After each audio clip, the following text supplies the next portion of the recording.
Я учора пытаўся знайсці серыял, які я глядзеў у сваім дзяцінстве, і гэта вельмі складана. Пра што? Былі супергероі, у якіх былі тэхналагічныя маскі, яны іх надзявалі на сабе, і яны ператвараліся ў супергерояў. Але я ведаю, што гэта вельмі шмат... Не, гэта вельмі шмат серыялаў.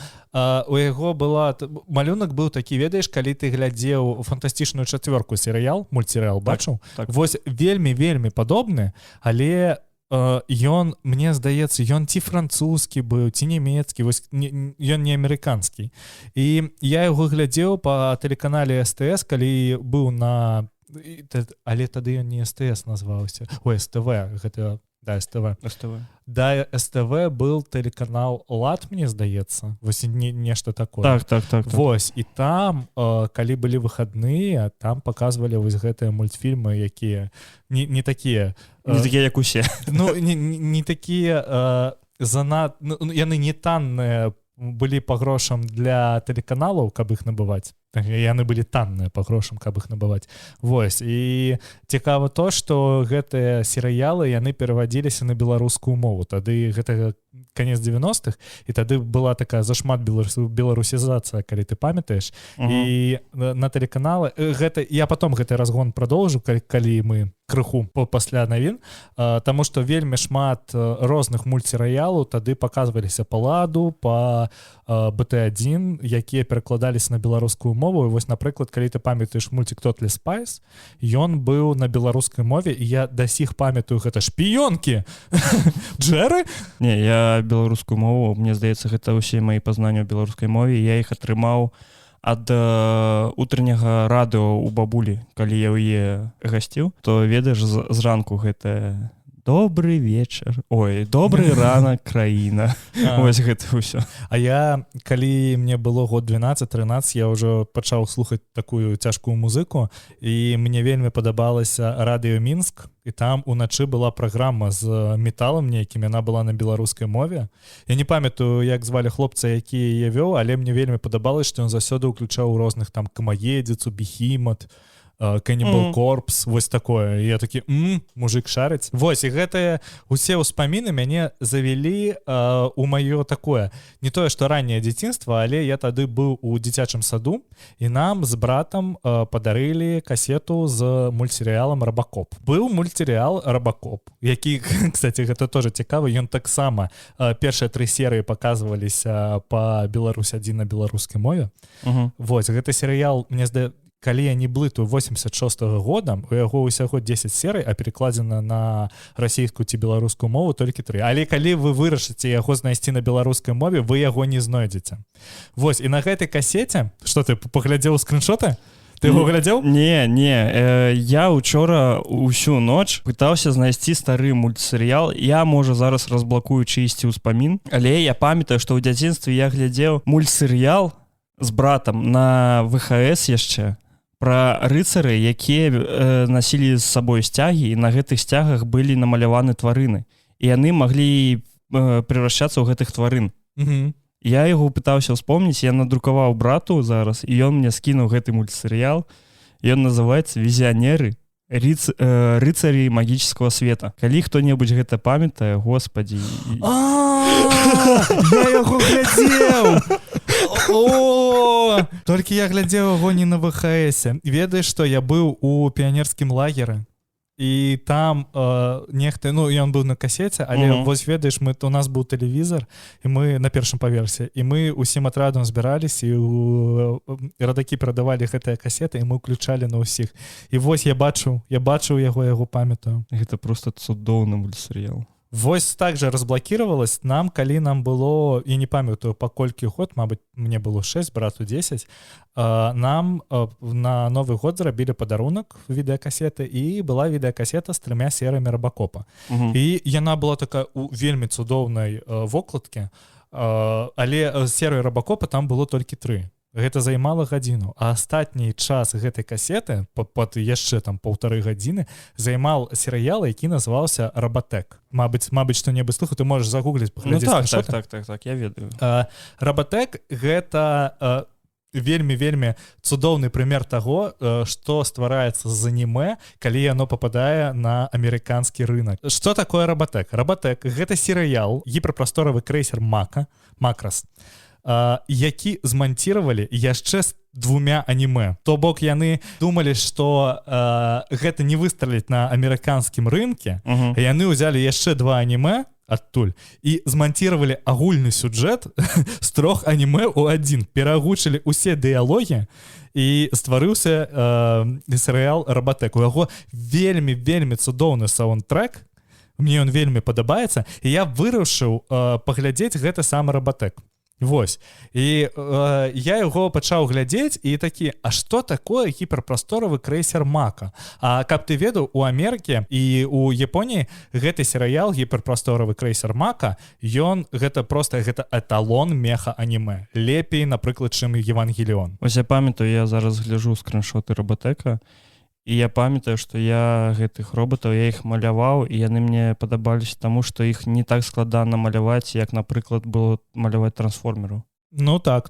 Вось, бо яны такія больш углаватыя, менш дэталей на іх. Калі хто-небудзь глядзеў мультсерыял «Трансформеры», там же трансформеры, яны трансфарміраваліся ў машыны, а тут яны трансфарміраваліся ў летакі, у істрыбіцеля. Так. Вось, і я пачаў глядзець гіперпрасторавы крэйсер Мака, і ведаеш што, я чакаў, што гэта такое типікал анімеха пра роботаў, якая, ну вось, як, напрыклад, Евангеліон. Так. Але гэта увогуле не пра тое. Нас зараз лайном залюць за тое, што мы Евангеліон назвалі типікал анімэ. Не, ну гэта эталоннае анімэ, гэта эталоннае меха-анімэ, на якое арыентыруецца шмат людзей, якія робяць анімэ, якія яго ствараюць. І гіперпрасторавы крэйсер Мака гэта не пра тое, гэта пра японскую поп-музыку, пра каханне, пра ўсё што угодна, але вот сам меха займае ў гэтым серыяле, ну мне здаецца, 10%. Таму што у чым сюжэт? 99-й год, пры канец 20-го стагоддзя, на землю падае касмічны карабль інапланетны.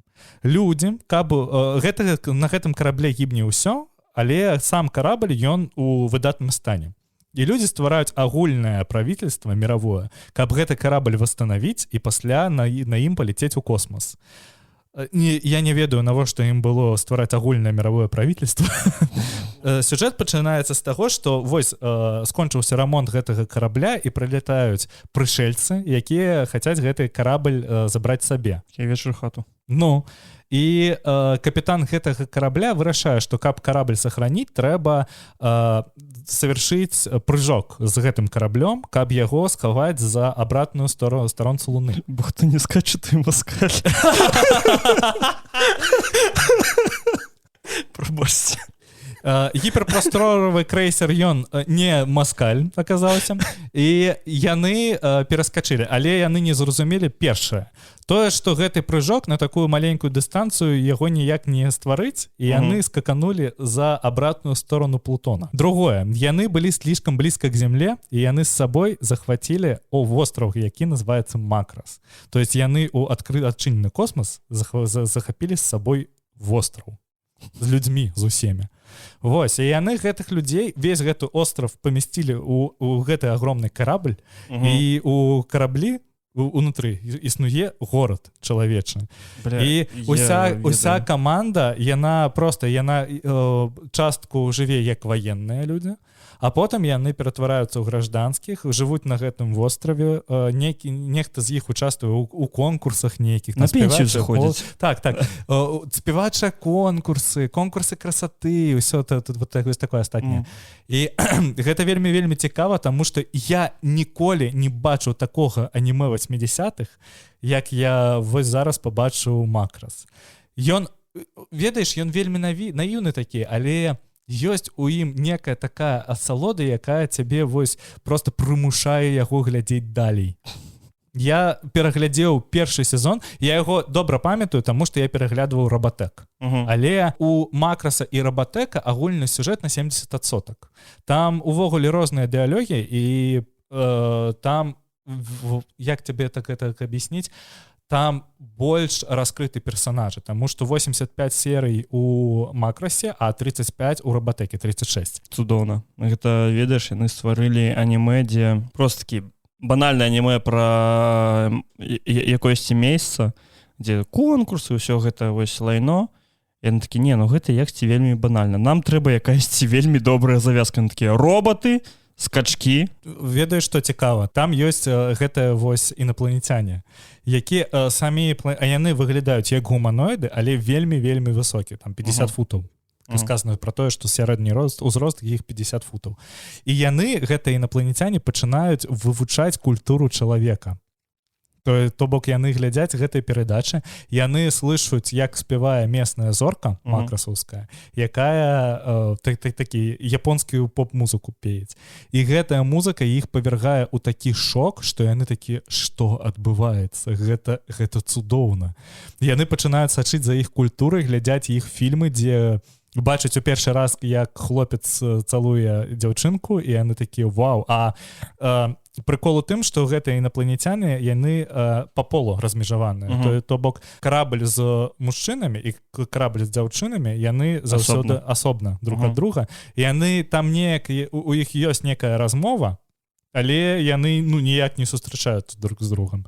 Там была такая серыя, калі яны зрабілі уменьшатель, уменьшились і пайшлі на гэты макрас тусавацца, вывучаць іх культуру. Так, калі яны звярнуліся, а яны тады ў першы раз побачылі кліп, дзе вось гэтая поп-певіца цалуецца з хлопцам, яны такія, мы з ёй тоже цалаваліся. Яны такія, как, так можна? Яны такія, так, кожны, вось мы па чарге з ёй цалаваліся, гэта норма. Яны калі пра порно даведаюцца, яны ўвогуле будуць у шоке. Асалода? Смаколык.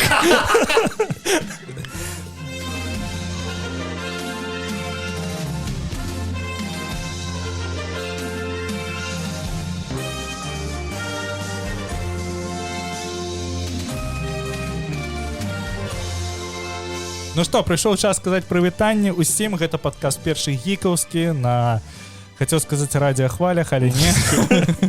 У кожным падкастапрыёмнікі падпісвайцеся на тых платформах, дзе вам зручна нас слухаць. Таксама ставце нам падабайкі на Яндекс.Музыкі ці ставце знакі на Apple падкастах, Spotify, там, мабыць, яшчэ дзе-небудзь яшчэ можна гэта зрабіць.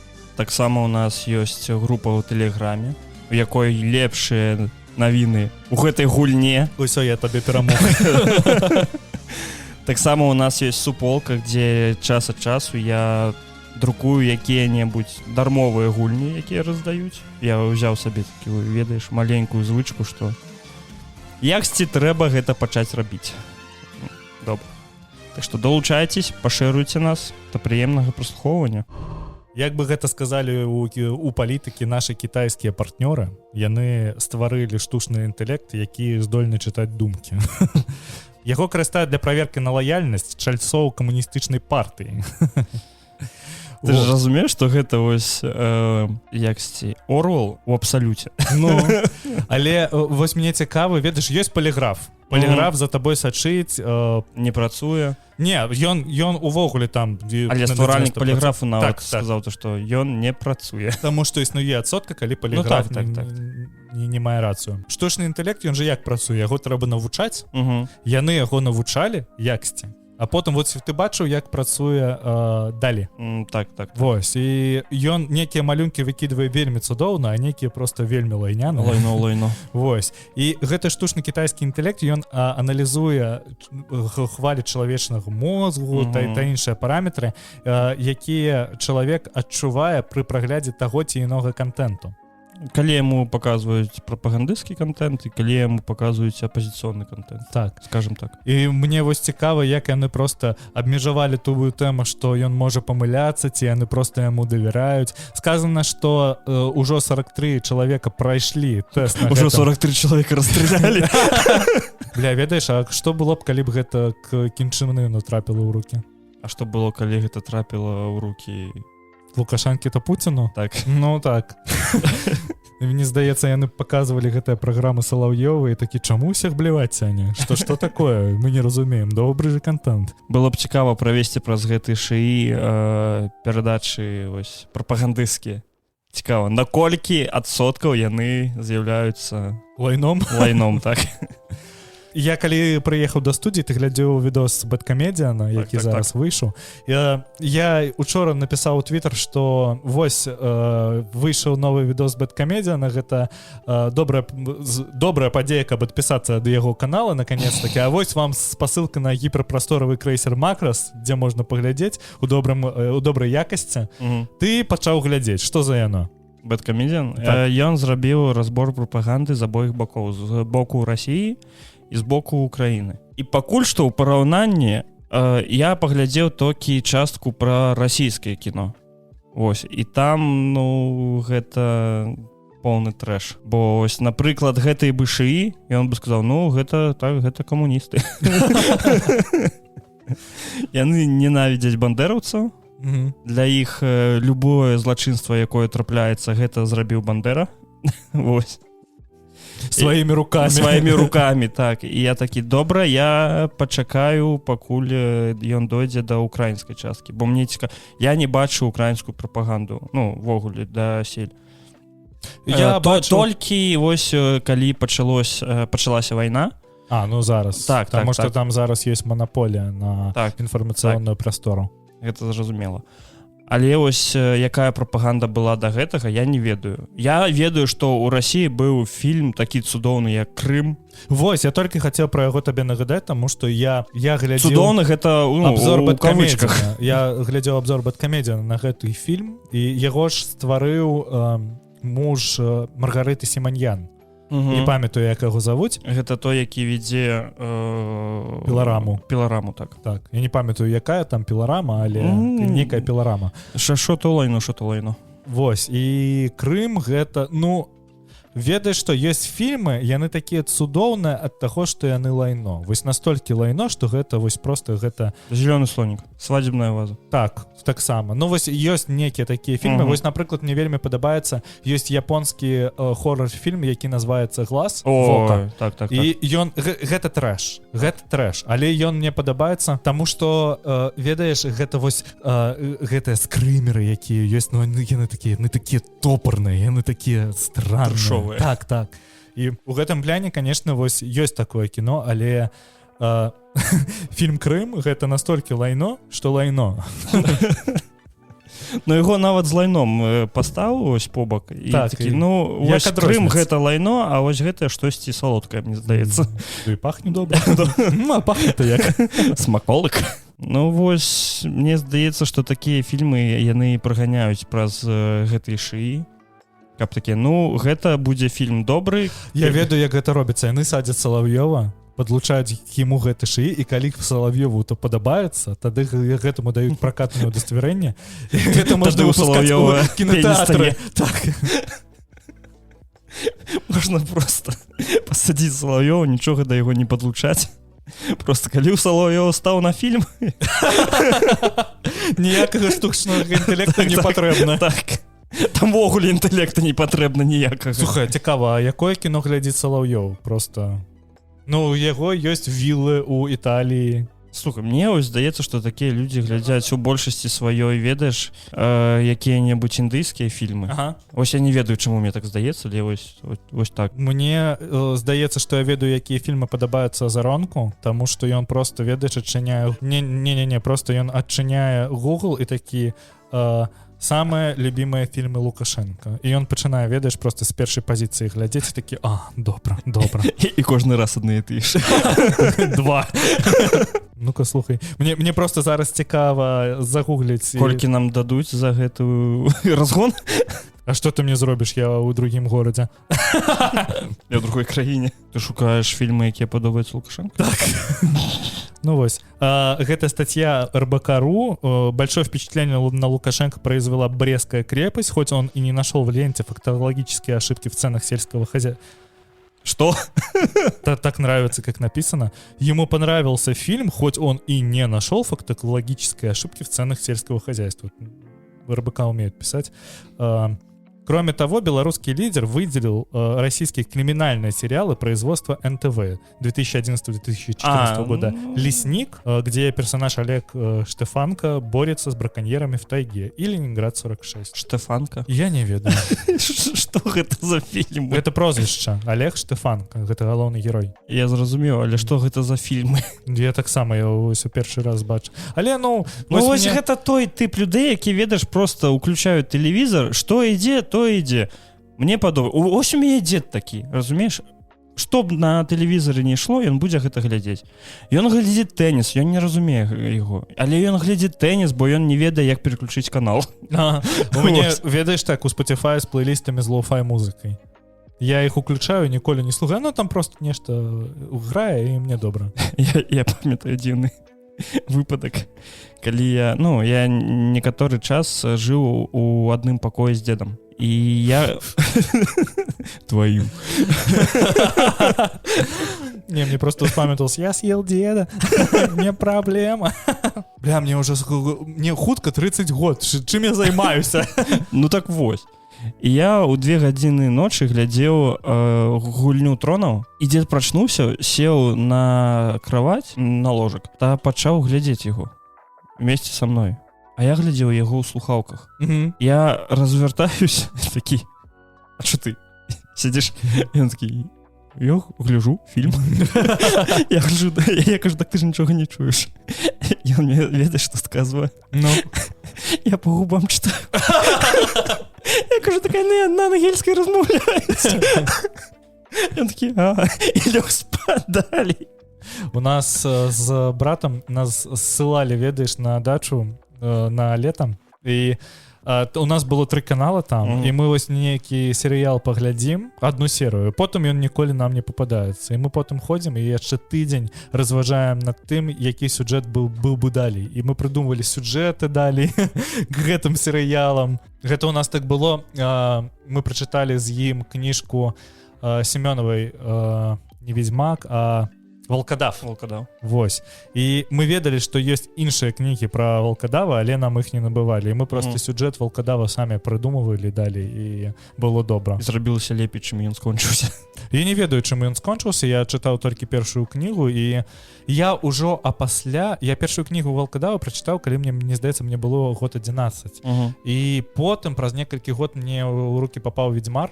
І пасля Ведьмара я такі, так вось у чым. Вось адкуль ты Волкодав. Не. Волкодав, ён больш з Конана Варвара, але пасля таго, як я пачытаў Конана Варвара, я зразумеў, што яна ўзяла вось вокладку сюжэта Варвара, а потым ёй у рукі таксама папаў Ведьмар, і вось там з'явіліся ўсе гэтыя патвары, да. І канешне, зараз глядзець на тое, які хаця, ведаеш што, мне здаецца, калі б Волкодав папаў у рукі добрага прадюсера, з гэтага можна было б нешта зрабіць, таму што па Волкодаву выхадзілі гульні, і адна з гэтых гульняў з рода серых псоў яна назвалася. Яна была не такая, гэта такі, ведаеш, типікал прадстаўнік расійскага ігратрэша. Я зразумеў нават про якую ты гульню. Вось, але гэта не тое кепскае лайно, якое там іншы раз выхадзіла з-пад пера некаторых студый. Помста баксёра. Калі б гэта вось усё трапілася ў рукі якога-небудзь добрага прадюсера, мне здаецца, зараз можна было б гэта прадаць Netflixу і зарабіць вельмі добры серыял. Але, вось... Можа. Ты ведаеш, як гэта ў Расіі працуе. Тут псіхічна траўма ў дзяцей зрабілася. Таму што YouTube па памылцы суткі паказваў дзецям хорар пра тое, як шкілет ходзіць па магілам і шукае сваю любоў. А калі ён яе не знаходзіць, ён памірае ад дэпрэсіі. Што дзеці ведаюць, што іх чакае. Я паглядзеў гэты хорар, гэты хорар ствараюць нейкі аніматар. Яно, ведаеш, яно ўсё выглядае як мультфільмы Дыснея. Тіма Бёртона. Не, як мультфільмы Дыснея ў 30-х, ведаеш, вось рэпер такі Гостмейн, і ён заўсёды рабіў відэакліпы, вось у яго заўсёды былі такія мульцікі. Яны такія крыху крыпаватыя, я б не сказаў, што гэта хорар, які можа нанесці там псіхікі. Ведаеш, што я глядзеў у дзяцінстве Рабакопа. І там быў момант, калі Рабакоп стреляе з пісталета ў яйкі мужику, і ён там валяецца, і я такі, добра. Вось, па гэтаму, конечно... Ну, але ведаеш, зараз же дзеці, яны такія больш ранімыя. Да не, мне здаецца, што больш ранімымі сталі іх бацькі, якія іх зараз. Ну, іх бацькі сталі больш кансерватарамі, мне здаецца. Да, прычым зараз тое пакаленне, вось якое наша, яно же гэта, вось іх дзеці зараз вырастаюць, і яны растуць на гэтым Ютубе, і яны уключаюць YouTube for Kids, і мне там вось... такі трэш. Да, мне вось цікава, вы іх, ну, бараніце ад некага дарослага контенту, але вы глядзелі, што там такое? Гэта ж просто... Вы ведаеце, што такое Эльзагейт? Так. Вось, і калі адбыўся Эльзагейт, быў уже моцны скандал наконт таго, што вось, YouTube прасоўваў такія відэа, і мне здаецца, што, ну, Эльза, ну, там нейкія крыповыя рэчы, але вось усе дзеці, якія раслі раней без інтэрнэта, яны не на такім кантэнце раслі. Асабіста тыя, хто рос на ВХС-касетах, на яком ты просто мог набыць на рынке ВХС-касету, прыйсці домой і абнаружыць, што палова гэта фільма, астатняя палова гэта парнуха. Я вырас на відосе, ведаеш, дзе ляціць летак, і ён выпускае гэты... Доріме! Так. Ведаю. Яксі. Световыя пасткі. Так, гэта тепловыя ловушкі. Я не ведаю, як гэта. Ну так. Неяк так яно. Вось на таком відосе я вырас. Ну і нічога крыповага ў ім не было. Так. І музыка вельмі цудоўная. Я не ведаю, мне здаецца, калі ў мяне з'явяцца дзеці, смешна, то першае, што я яму включу, гэта будзе які-небудзь доктор Грэк. Ведаеш, хто гэта? Не. Гэта ютубер, які у яго вельмі добрыя тэмы. Вось доктор Грэк, утопія шоу. Вось такіх вось я ім буду уключаць, каб яны хоць трошкі штосьці разумелі. У мяне быў супрацоўнік, які у яго з'явіўся сын, яму было 27 год, а он мяне на некалькі год старшэй. І яго сыну зараз, мне здаецца, год 6-7, і ён пачаў з ім гуляць у гульню.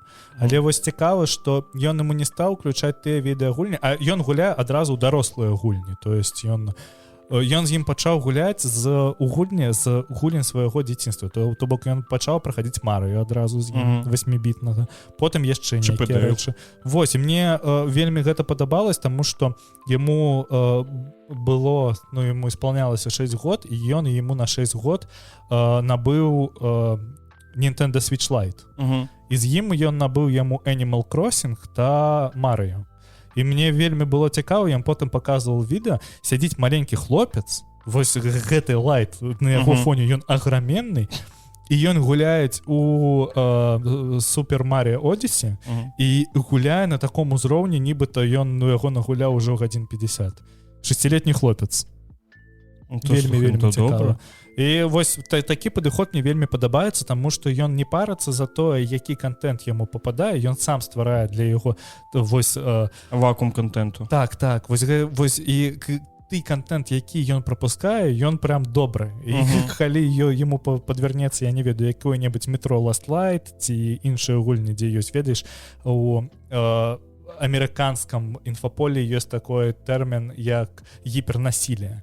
Вось калі трапіцца гульня, якая будзе там з гіпернасіллем, ці фільм які-небудзь, мне здаецца, што да, мне ніякага шока гэта не выклікае у дзяцей. Ну так, ён просто яго, мне здаецца, будзе патроху падвадзіць да гэтага моманту. Але я не веру ў тое, што ёсць нейкі вось гэты культурны шок по поводу того, вось ведаеш, калі былі 80-е, 70-е, у Амерыцы з'явілась, бачыў гэтую наклейку на альбомах, калі ты набываў дыскі з музыкай, экспліт контент. Так, гэта чорна-белы. Так.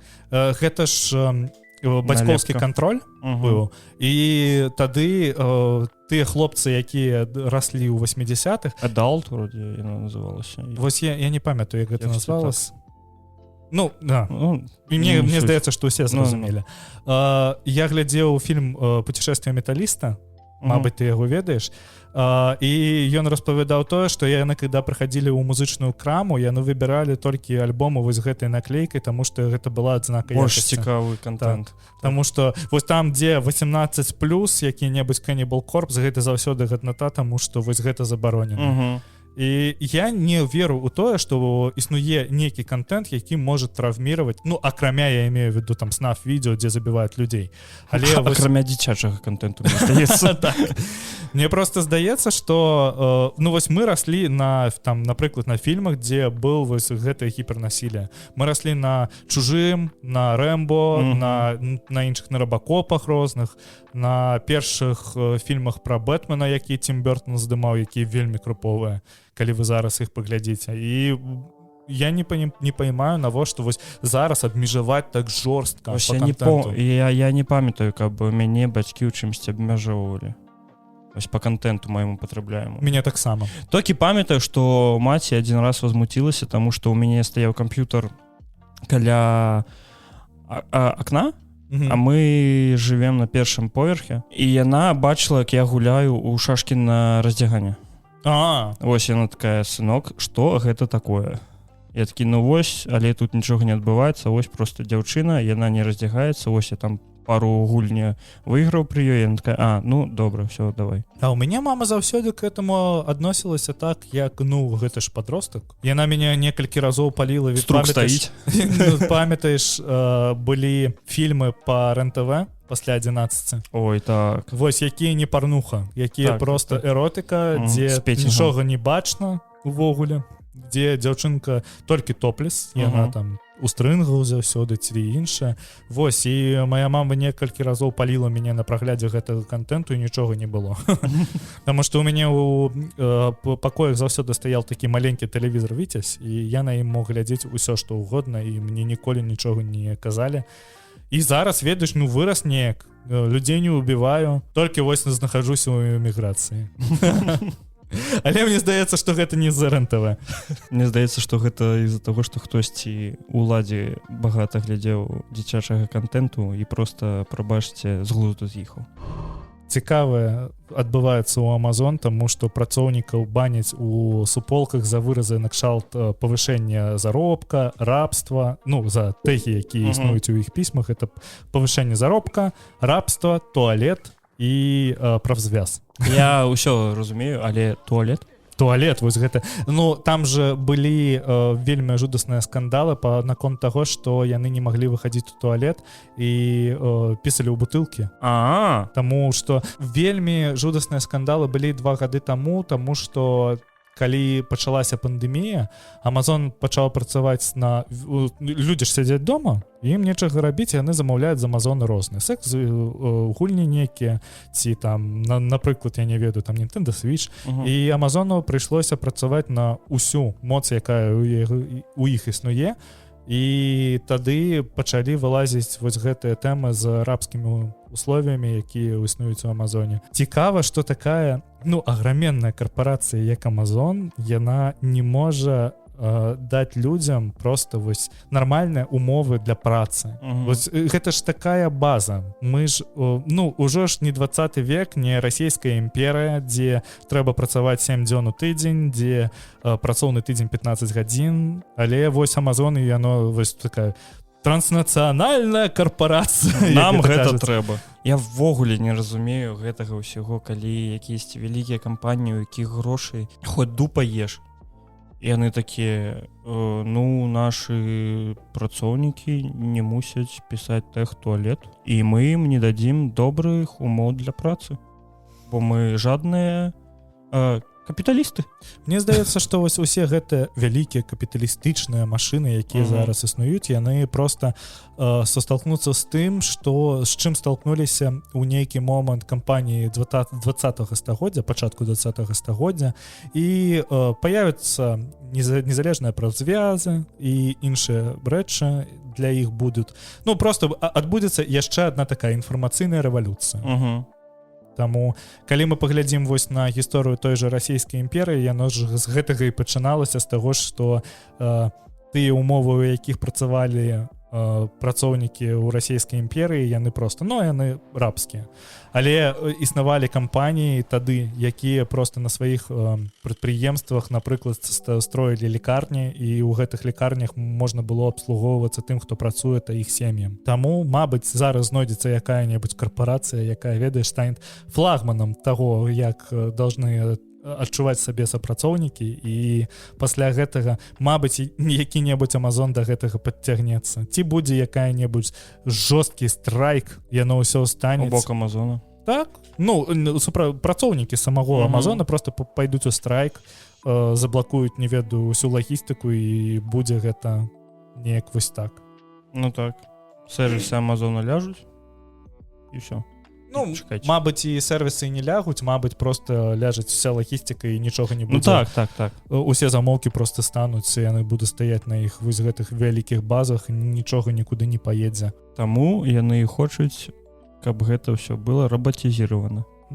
Мне здаецца, што они хочуць не з-за гэтага, а з таго, што гэта просто калі ты ствараеш рабатызіраванасць усіх працэсаў, тады не трэба просто людзей, таму што не трэба нікому плаціць. Трэба просто каманда, якая абслугоўвае гэтых роботаў. А потым роботы такія, ну, нам трэба туалеты. Нам трэба кудысьці зліваць наше масла. Яшчэ адна новая піраміда. Ну, не піраміда, а яшчэ адзін пузыр. Гульцы No Man's Sky вырашылі, што так як яны не могуць абменьвацца рэсурсамі, ніяк яны не могуць таргаваць імі, яны зрабілі уласны хабкоін. Гэта крыпта, з-за якую можна набываць рэсурсы ў другіх гульцоў. Ну, увогуле, ўсё можна набываць за гэтую крыпту ў другіх гульцоў. І таксама гэтыя ўсе транзакцыі можна адслежваць на сайце Etherscan. Цікава, які час гэта ўсё пратрымаецца. Гэта пратрымаецца да таго часу, калі студыя просто не дадаст гэты функцыянал сама, я не ведаю. Ну так. Яны, мабыць, просто возьмуць гэта за аснову, дабавіць некую вось гэту. Гэта ж крыпту, яе ты ніяк не можаш яе прадаць. Ты яе не можаш абмяняць на ўяўныя грошы якія-небудзь. І цікавасць у тым, што яе нельга набыць за донат, напрыклад. Вось. І таму мне вельмі спадабалася гэтая навіна, і людзі просто малодчыкі, таму што зрабіць вось такі рынок. Ну слухай, ну вось яшчэ адзін прыклад, то што добры геймінг гэта, ну, добра. Гэта дае маштаб для развіцця ось гульцам. Мне, вось мы з табой размаўлялі пра Hello Games і як яны распрацоўвалі No Man's Sky, і вось мне здаецца, што гэта частка гэтага працэсу, таму што вось такія гульцы, яны з'яўляюцца толькі тады, калі сама студыя, яна сама вылазіць... Нет, наадварот, яна вылазіць з лайна, яны ж, No Man's Sky было просто шматом лайна. Яны з гэтага ўсё ж такі распрацавалі гульню, але, ну, там яны не слухаюць, напрыклад, сваю фан-базу.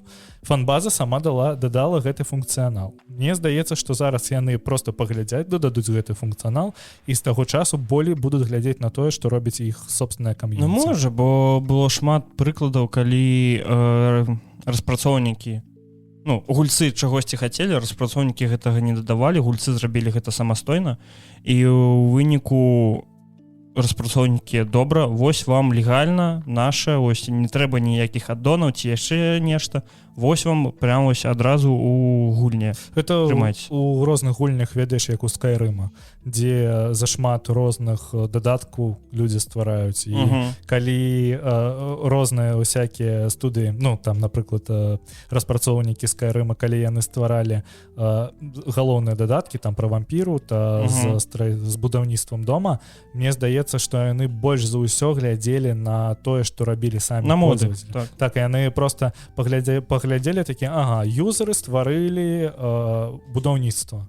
Трэба дадаць будаўніцтва дома ў гульню. Але я не разумею, чаму No Man's Sky падавалася як гульня, дзе шмат гульцоў, усе разам, усё такое, і туды не дадалі абмен чагосьці. Таму што там адразу быў вельмі кастрыраваны мультиплеер. І калі ты памятаеш, што там была вельмі складаная сістэма, там адразу ўвогуле не было. Ну, калі ён з'явіўся. Так. Таму там пра нейкі рынок не ішла ніякая гаворка, але зараз тое, што існуе ў No Man's Sky, яно вельмі нагадвае мне EVE Online, таму што там ёсць нейкія адносіны паміж юзерам і юзерам, ну гульцом, то бок гульцом, і яны зараз там же няма ніякага ресурса, які можна абменьваць, а яны вось зараз будуюць собственны рынок. Гэта вельмі цікава, тому что вось некі булджаць, які стварае добрыя гісторыі з ММО, ён можа взяць гэты прыклад для свайго відоса, тому что ну вось гэта цудоўна, калі нешта раждаецца з нішто. Ось я не памятаю, а ці было у WoW, ось ты гуляў у класіку, ці быў там адразу абмен паміж гульцамі? Так. То есть ён І адразу быў аукцыён, і вось калі я гуляў у класіку, я застаў самы пачатак класікі. Ой, не пачатак, самы прыканец класікі. І напрыканцы класікі ўжо быў вельмі жывы рынок. А калі з'явіўся Burning Crusade, вось я больш за ўсё я гуляў у Burning Crusade. Мне вельмі спадабалася тое, што на рынке вельмі ўзляцелі цэны на ўсё, таму што з'явілись твінкі, якія пачалі дэмпінгаваць цэны. Вось, дэмпінг адбыўся. І калі ты хацеў, ты мог прыйсці, я гуляў на сервере, ён называўся Aztec.ru. Aztec. Ну вось неяк так. І мне вельмі падабалася, што там была свая такая тэма у РД, што калі ты заходзіш у Аргрымар, там сядзелі просто людзі, ну там першага, другога левела, і просто пісалі у суполку, што яны прадаюць.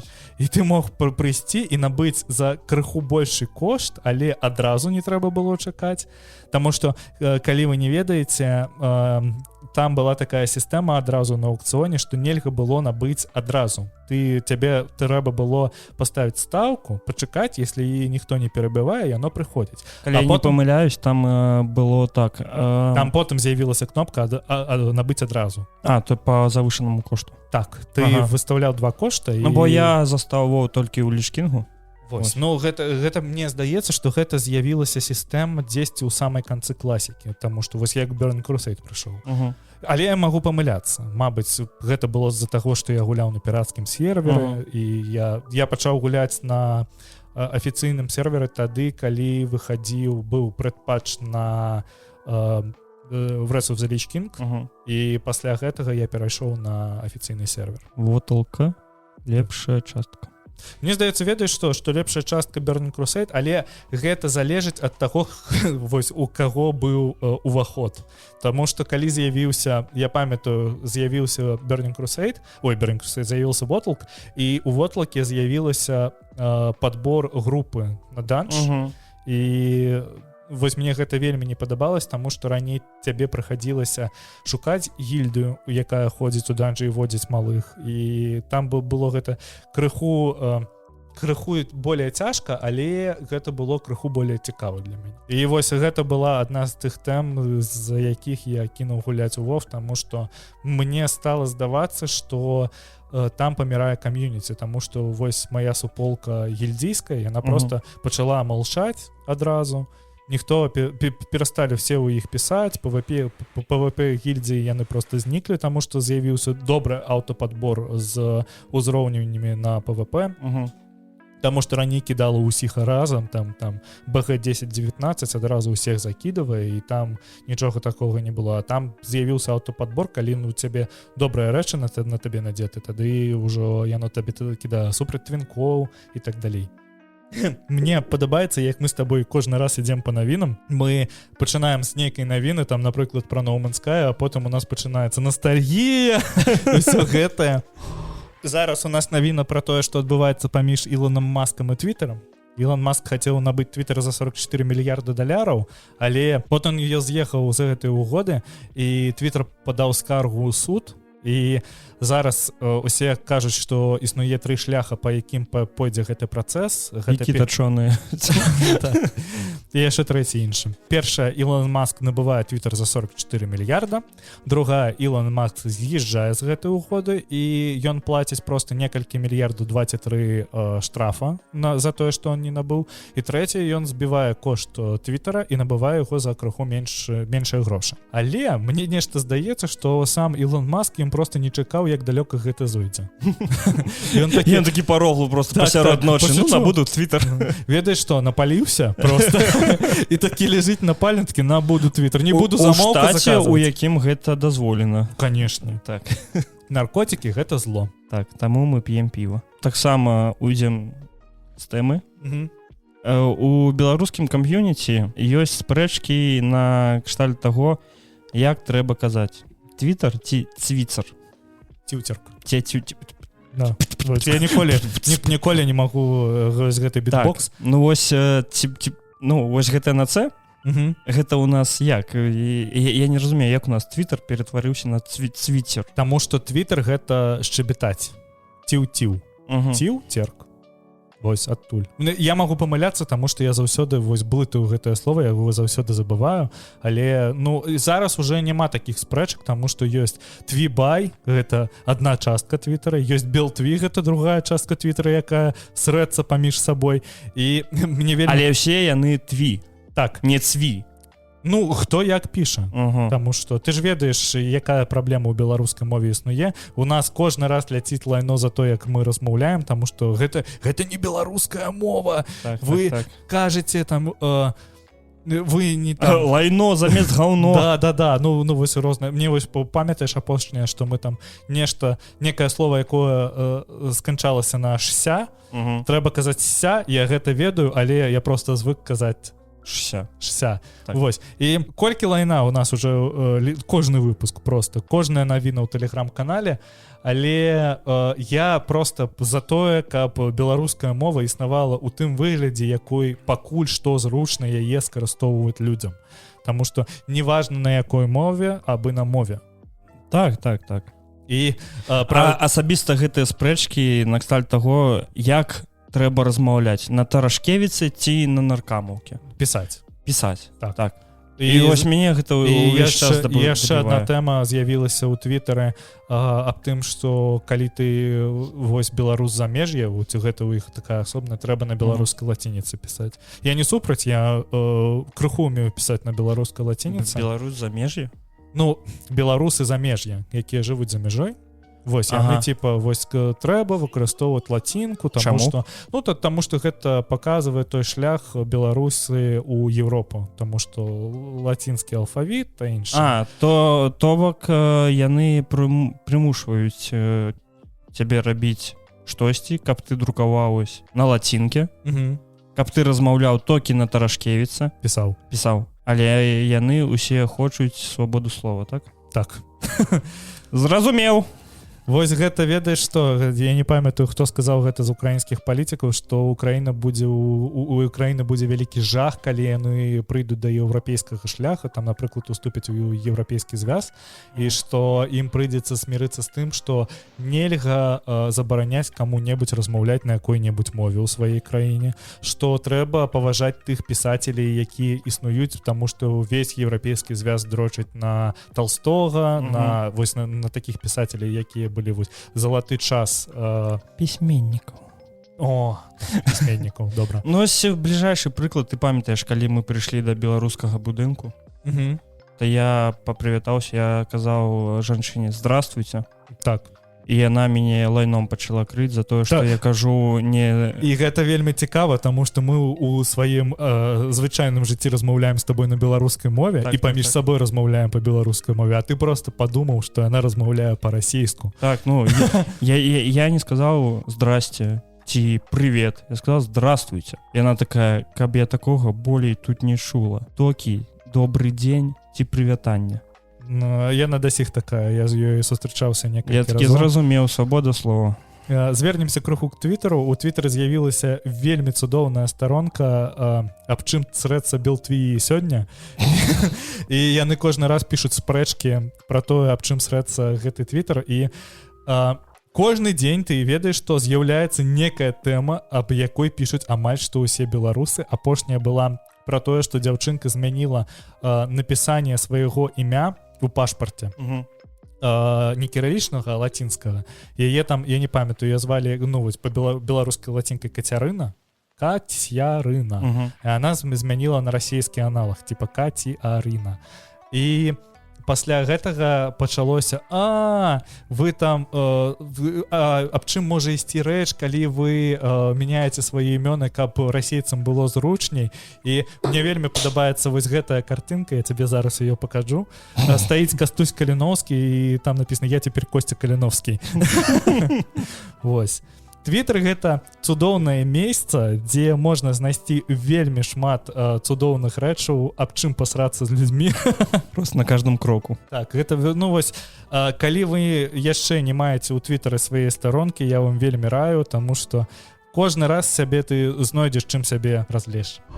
Хачу крыху звярнуцца пра наш вось гэты першы разгон пра мульцкі дзяцінства. І я калі учора шукаў усе гэтыя мультфільмы, я сказаў пра Рабакоп, з чаго гэта пачалося. Выйшаў трэйлер гульні пра Рабакопа, якая называецца Рабакоп Роук Сіці, і гэта гульня ад аўтараў Тэрмінатара, калі ты памятаеш такую гульню. Яна не кепская. Якая з іх? Я памятаю гульню пра Тэрмінатара. Якая старая была, якая яшчэ выхадзіла, калі была анрылка ў камп'ютарных клубах, гэтая? Так, дзе ты ці за людзей, ці за робатаў. І вось у вас ёсць нейкае поле бітвы, і вы на ім сражаеце. Ну, ведаеш, як контра, толькі ў сеттингу Тэрмінатара. Так, гэта гульня 2019 года, Тэрмінатар Resistance. Не, ну я не пра яе. Пра яе кажуць, што яна не кепская, таму што вось я зараз гляджу на яе метакрытик, і сярэдняя адзнака 90 балаў. Вось. І я такі, мне ж калісьці вельмі падабаўся Рабакоп. І мне вельмі падабаўся фільм, і я вось памятаў пра ты мульцік, так я выйшаў на Рабацех. Але у маёй галаве адразу пачалося тое, што я калісьці бачыў Рабакопа на беларускай мове. І я папытаўся яго знайсці. Зараз гэта нельга знайсці ніяк, таму што тыя мультфільмы, якія перакладаліся першым каналам, ладам на беларускую мову, яны не выкладваліся, яны проста не сохраніліся нідзе, мне здаецца. Але, мабыць, нас хто-небудзь слухае, хто працуе зараз на тэлебачанні, чаму вы не зволіліся да сіх? І чаму вы нас слухаеце? Адключайцеся, ідзіце ў дупу. Гэта жарты. Мабыць, хто-небудзь мае доступ к гэтым мультфільмам на беларускай мове, і было б цудоўна, калі б вы гэта злілі куды-небудзь, ці свяжыце з намі, я зраблю просто раздачу на рутрекера, ці дзе-небудзь яшчэ, дзе можна гэта раздаць. Праз тыдзень выходзіць азаронак такія. Я знайшоў Рабакопа на беларускай мове, і мы такія: Костя, што ты робіш? Нас слухае азаронак. Быў такі мультфільм пра горца. Ты памятаеш, хто такі горад? Вось не. Я памятаю усе мультфільмы, якія ў нас у спісе. Акрамя горца? Так. Пра горца мультсерыял, ён быў... Ён ніяк, яго няма ніякай сувязі з фільмам, які вось існаваў, якім быў у саундтрэку Queen, але гэта, ну, такі, гэта типічны прадстаўнік мультоў канца 80-х, дзе ёсць проста нейкі злодзей, і яны проста з ім махаюцца. Але я пытаўся яго знайсці, таму што калісьці мяне гэты мультфільм у дзяцінстве навучыў слову паляўнічы, таму што заўсёды за горцам яго шукалі нейкія паляўнічыя, і я тады вывучыў, што паляўнічы — гэта ахотнік. І вось мне было вельмі цікава знайсці, таму што тады я яшчэ, як я казаў, глядзеў Totally Spice на беларускай мове, ну, бачыў, таму што мне ён ніколі не падабаўся. Але, калі ты памятаеш, быў мультсерыял па Mortal Kombat. Так, Defenders of a Realm он назывался. І яго я таксама адну ці две серыі бачыў на беларускай мове. І мне было цікава знайсці хоць якія-небудзь упамінанні аб тым, што ён існаваў, ці гэта прыдумала моя памяць. Так што, калі хто-небудзь са слухачоў памятае гэта, просто напішыце нам у суполкі, таму што, мабыць, я з глузду з'ехаў. Мне здаецца, што так. Цудоўна быў час тады, калі вось такі контент для дзяцей перакладалі на беларускую мову, каб гэта ж нехта разумеў пра тое, што каб зацікавіць дзяцей, глядзець контент на беларускай мове, трэба перакладаць сучасны контент, які вось гэтых дзяцей зараз цікавіць. Мы ж такога прыкладу зараз увогуле не маем. Ну вось беларуская мова, яна існуе ў беларускім грамадзянстве, але Ёй не карыстаюцца. Ёй не карыстаюцца і даже не пытаюцца карыстацца, таму што тады гэта, ну, тады спрабавалі гэта рабіць, таму што я быў у дзіцячым садзе, дзе карысталіся беларускай мове, і нам ставілі мультфільмы, савецкія мультфільмы, якія перакладалі на беларускую мову. Зараз можна знайсці анімэ на беларускай мове. Так, дзякуючы Анібел. Анібел, так. Мне вельмі падабаецца то, што яны робяць, але у іх там не шмат агучкі, у іх вельмі у іх там ёсць там такі добры пул-тайтлаў, якімі яны робяць. Галоўнае, што там ёсць, як мне здаецца, там ёсць Хелсінг. А вось я не шукаў, таму што я пераключыўся некаторы час на прагледжванне контента на ангельскай мове з ангельскімі субтытрамі. Таму што мяне гэта, ведаеш, проста падтрымлівае ў тым, каб не забываць ангельскую мову, вось у тым стане, якая яна ў мяне ёсць. На беларускай мове я глядзеў першыя 2 серыі Обі-Вана на ангельском з беларускімі субтитрамі, якія былі ці з Анібела, ці яшчэ не з некага ресурсу, таму што ёсць некалькі ресурсаў, якія перакладаюць на беларускую мову. Мне вельмі падабаецца то, што вось мы заўсёды посцім канал Міла Гучна, і мне вельмі падабаецца гэты хлопец, таму што ты заўважыў, як ён перакладае гэтыя трэйлеры. Увогуле гэта канал, які перакладае трэйлеры анімэ, фільмаў, гульняў на беларускай мове. Прывітанне ім. І мне вельмі падабаецца то, што ён робіць проста, ведаеш, дзень у дзень. І вось толькі выйшаў трэйлер, 4 гадзіны, і гэты трэйлер ён уже пераклаў на беларускай мове. І я табе так скажу, некаторыя трэйлеры было, некаторыя 23 трэйлера я яму прапанаваў сам рабіць. Вось з'явіўся трэйлер, я такі, вось, зрабі трэйлер, а мы яго выкладзем. І ён робіць гэтыя трэйлеры, ён мне друкуе, я такі, я на працы! Я такі, чувак, па-першае, я на працы, тебе вельмі шмат у нашым канале, вельмі шмат. Я такі, трэба, вось. Я ведаю, што давай просто дададзім яго адмены канала, няхай сам іх пусцяць. Як па мне, добрая прапанова. Я з Рудзі размаўляў пра гэта, таму што я заўсёды пошчу яго контент, але я не так шмат сиджу на Ютубе, каб просто вось адразу бачыць, што нешта выходзіць. І я яму друкаваў пра тое, што давай я тебе зараблю адменам, і ты сам посціць, а он такі, не, гэта не мае, я нічога не паймаю у тэлеграм-каналах. Я такі, там 800 подписчикаў, там нічога, цябе больш падпісантаў на Ютубе. Вось, мне вельмі падабаецца тое, што зараз адбываецца з відеаблогамі, таму што вось ты же Рудзі, Міла Гучна, Вожык, тутэйшых шляхцічы, знаеш, што такі? Так. Ты бачыў, што апошняе відэо Вожыка, што ён робіць? Ён робіць проста пераклады кекіснай парнухі. Не бачу, але вось зараз пасля запісу пагляджу. Ось, калі ты памятаеш, быў відос з Сашай Грэй, дзе яна ў аўтасервісе, і яна такая, у мяне не працуе капот. Ой, капот. Машына. Так, ён такі, трэба паглядзець пад капот. Яна такая, типа, ты маеш на увазе маю сукенку? І ён такі, не, я маю на увазе капот. Ось, ён такі апошнія вось яго пераклады ўсе. Вось, каб зацікавіць людзей. Ладно, гэта папрацавала ў 90-х, таму што ў 90-х было зашмат дыялогаў у парнаграфіі. Вось тады трэба было іх перакладаць на беларускую мову. Пакайся! Лярва! Трэба яму прапанаваць. Вау! Ідэя! Вожык, калі ты нас чуеш, калі ты нас слухаеш, у нас ёсць да цябе делавая прапанова. Мы профінансуем. Так. Грошы нам не плацяць за падкаст, але мы профінансуем са сваёй кішэні. Калі мы пачнем зарабляць. Калі-небудзь. Крыху пра гэтыя серыялы, зараз іх вельмі складана знайсці, таму што некаторыя серыялы, напрыклад, там Робокоп ці Mortal Kombat, іх можна знайсці на Ютубе. І вось мне вельмі спадабалася, што знайшліся людзі, якія прагналі Роботек праз нейрасетку, палепшылі графіку. Да, і яны зрабілі Full HD версію і ўзялі тую аўдыёдастужку, якая была на VHS-касетах у Роботека, і проста яе падмянілі. І зараз існуе Роботек на Ютубе, які з расійскай гучкай у добрай якасці. Таму, калі вы зацікаўлены нашым першым разгонам пра Роботек, вы абавязкова можаце яго паглядзець, таму што вельмі цудоўная графіка і сюжэт ён такі зацікаўлівае. А ведаеш, чаму раней было яшчэ лепш? Таму што раней у World of Warcraft быў мужыцкі, то жаночы пол.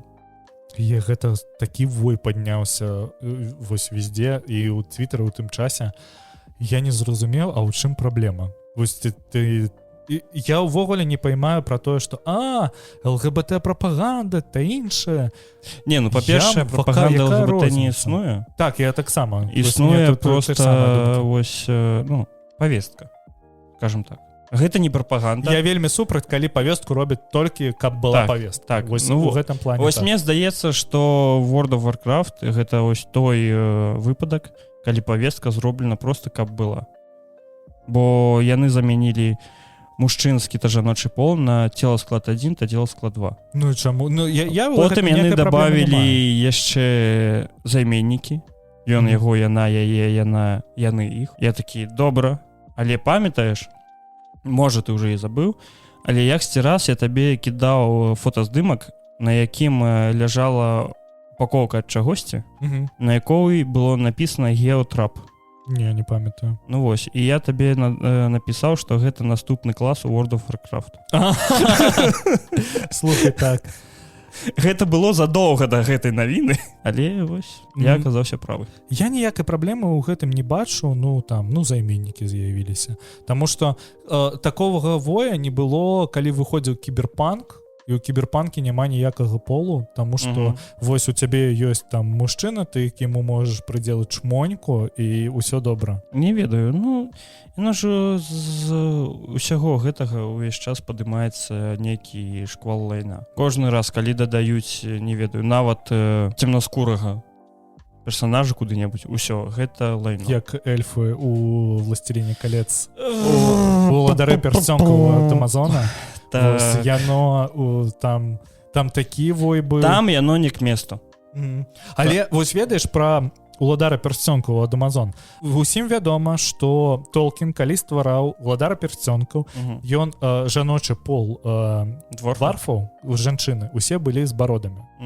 І ў гэтым не было ніякай праблемы, і была адсылка даже у фільме, як она называлася, не «Уладар персцёнкаў», а другі. «Хобіт».